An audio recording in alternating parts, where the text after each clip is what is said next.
All right, back live at ringside and ready now to set up the main event. Larry Merchant, simple question. Can Jermain Taylor, beginning tonight, rise back to elite status in the sport? If he can grow up as a fighter, as he did as a child. When he was 8, he became the little man of the house after a family tragedy. As a fighter, he built a cocoon around himself, a cocoon of success, Olympic champion, undefeated middleweight champion, fan favorite. The fans in his neighborhood loved him, and nobody could get to him until Kelly Pavlik did twice. And what Pavlik did was to expose a stamina deficit related presumably to a chronic training deficit for Taylor. But it's what happens next that matters, and tonight is his next. And fascinatingly, if there's a career in the sport that more or less mirrors what's happened to Jermain Taylor, it's that of Jeff Lacy, Emmanuel, who had 21 consecutive wins, 17 by knockout, before running into the steamroller of Joe Calzaghe. And since then, it's been a promotional change, trainer change, injury, scratch and sniff. What does it take for him to get back to elite status tonight? Well, he needs a victory, and that's putting it mildly, because even though he's had 3 victories since he lost the fight to Calzaghe, he's not been that impressive. And he needs a very impressive victory, and he has to do it by beating Jermain. And I think to do that, he's going to have to put relentless pressure on Jermain, even though it's not his style. That's more of a Kelly Pavlik, but he's got to do it in an intelligent way and try to take advantage of the weakness of Jermain, which he gets hit with right hands over his low left hand, particularly as the fight goes on. We'll see if Jeff Lacy can do that. We'll see if Jermain Taylor can stick to what he thinks is his best adage tonight. Speed kills. Let's take a look at the tail of the tape now for Jermain Taylor against Jeff Lacy. They've known each other for 14 years. 1 year age advantage for Taylor. 1-inch or 3-inch height advantage for the former middleweight champion. A half-inch arm length advantage measured from the armpit to the end of the fist. They both weighed in a half-pound under the 168-pound limit. Tonight, Lacy enters with an unofficial weight advantage of 5 pounds based on our own HBO scale. Rules of the bout with our unofficial ringside scorer, Harold Letterman. The Jermain Taylor Jeff Lacy fight is scheduled for 12 rounds using the unified rules of the Association of Boxing Commissions. There is no 3 knockdown rule. Only the referee can stop the fight. In case it is caused by an accidental headbutt, we go to the scorecards after 4 rounds have been completed, and you cannot be saved by the bell in any round, including the 12th and final round. Jim! Jeff Lacy hopes to lose himself in the moment tonight and forget about all the difficulties he's faced since he was taken apart by Calzaghe in Manchester 2.5 years ago. He hasn't been able to put his power punches together the way he did on his rise to the top of the 168-pound weight class. Maybe fighting his former friend and roommate is the formula for getting that rhythm back. Well, I think another thing, too, he's got a trainer who's been with him early in his career, who hasn't been with him recently. Roger Bloodworth is back. And from what I gather, Roger's going to try to prepare him to not be relying on that physical strength thing that he's been into so much recently, and to get back to boxing, letting his punches flow much more fluid. Bloodworth trained Lacy for the first 15 fights of his pro career. Then he was with Dan Birmingham, who also trained Winky Wright at the time and was named the U.S. Boxing Writers Association Trainer of the Year. Now Lacy's back with Bloodworth, as Emmanuel says. Jim, Calzaghe beat him from his toes to his nose. And so the question out there is, was he overrated to begin with, or did he take such a bad beating that he'll never recover from it?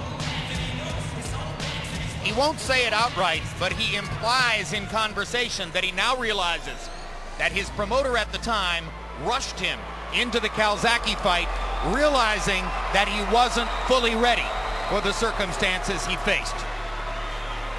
Meanwhile, Jermain Taylor seemed to be arriving at just the right time when he trimmed Bernard Hopkins twice to become the #1 middleweight in the world. Ever since then, he's been struggling to live up to the aura he created by earning that title at such an early age. Beating Vernon Forrest is forever. But for now, he's got to win tonight. sorry. I said I meant Bernard Hopkins, of course. Well, Jermain is a favorite of most of the crowd because he's expected to have a much more better boxing skills, and particularly that beautiful left jab that he used to have. He said that he's regained that, and he's not going to just fight and splurge like he did with Kelly Pavlik and then take rest. He's going to be consistent throughout the entire fight. More on the challenges facing Jermain Taylor when the fight begins. One last word before we go up to the ring. The two fighters attempted one of those ominous stare downs at a news conference earlier this week, and both broke up into gales of laughter. They're simply too close as friends for that kind of venom to have been displayed. Now let's go into the ring to Michael Buffer for the official introductions. Ladies and gentlemen, good evening and welcome to Vanderbilt University here in Nashville, Tennessee, where tonight DeBella Entertainment, in association with Golden Boy Promotions and Prize Fight Boxing, are proud to present the main event of the evening, a WBC elimination contest scheduled for 12 rounds of boxing in the super middleweight division, sponsored by Zipguard, the Extreme Sleeve, Azad Watches, Wilkes & McHugh Law Firm, and Hotel Indigo. Sanctioned by the Tennessee State Athletic Commission Boxing Commissioner Steve Maychek.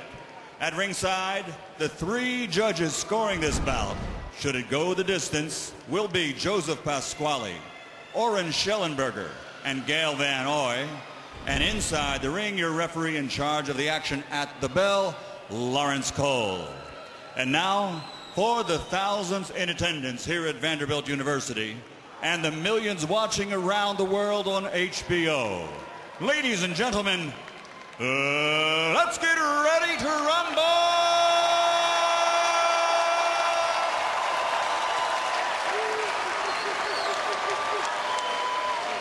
Fighting out of the blue corner, wearing black with red, official weight, 167 1/2 pounds. This 2000 U.S. Olympian has a professional record consisting of 24 victories, including 17 knockouts, with only one defeat.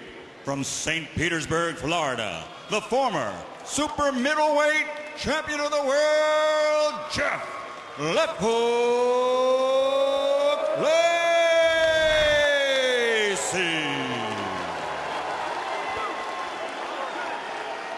And fighting out of the red corner, wearing black with gold, official weight, 167 1/2 pounds. This 2000 Olympic bronze medalist professional record now stands at 27 victories, including 17 knockouts, 2 defeats with 1 draw.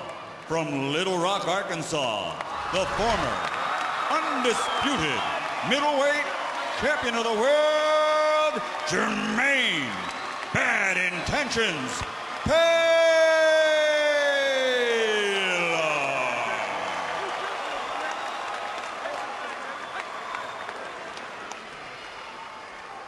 Jermain.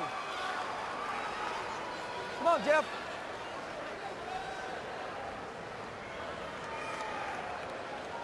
Let's go, Jermain. All right, gentlemen. Went over instructions are in the dressing room. I want you to obey my commands. Protect yourselves all times. Understood? Touch them up. Best of luck to both of y'all. Thank you. Losing sometimes can be like winning in being its own reward if a fighter can take stock, get off the floor, and come back. Bucket. Which one of these athletes will do that tonight? Ready, guys? Box. Round one begins. And if Jermain Taylor follows the instruction from his trainer, Ozell Nelson, it's bounce on his toes, move, create angles, jab, and constantly impose his speed on Lacy. He doesn't want Taylor standing still and making himself in some way susceptible to one of the big shots with which Lacy might conceivably change the fight. There's a scar on Jeff Lacy's left shoulder, Emmanuel Stewart, and it's a very marked piece of memory for a fighter who was nicknamed Left Hook through most of his career, because against Vitaly Sipko in the fight